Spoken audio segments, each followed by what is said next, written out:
Hello, welcome to my YouTube channel. YouTube channel मी पण सुरू. तर मला फक्त त्यांनी एवढं सांगितलं, कंटेंट चांगला ठेव आणि कुणी तुला ट्रोल नाही करायला पाहिजे, आपल्या फॅमिलीपर्यंत कुणी आलं नाही पाहिजे. तर मी म्हटलं हो. लाजत होते आणि आधी डेअरिंग होती, पण आता परत मी स्टार्ट केलं आहे ब्लॉगिंग करायचं. तर जसं आहे तसं मी तुमच्यासमोर आले. 100 सबस्क्रायबर खूप झाले माझ्यासाठी.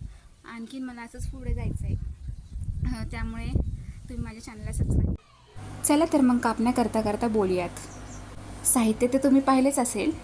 सगळं एकत्र करून घेतलं. 3 वाटी गव्हाचं पीठ, अर्धी वाटी बेसन पीठ, छान असं एकत्र करून घेतलं. आणि जे प्लेटमध्ये होतं ते होतं थोडी सुंठ, थोडी जायफळ, थोडी बडीशोप, कडकडीत असं तेलाचं मोहन टाकून घेतलं. चवीपुरतं मीठ टाकलं आणि ती पूड केली होती ती चाळून घेतली. आणि हा गुळाचा पाक आधीच तयार करून घेतला होता. 1 वाटी गुळ, 1 वाटी पाणी आणि मग असं छान घट्टसर मळून घेतलं. कढईत तेल तापायला ठेवलं. छान अशा चपातीपेक्षा थोडीशी जाड अशी पोळी लाटून घेतली. आणि कापण्या म्हणजे कापायला हव्यात म्हणून सुरी घेऊन काप केले त्याचे छानपैकी. शंकरपाळे वेगळी आणि कापण्या वेगळ्या. बघा हा कापण्याचा आकार कसा दिसतोय. हा छान असं मंद आचेवर, थोडंसं मीडियम आचेवर अधूनमधून गॅस लो फ्लेम करत तळून घेतल्या.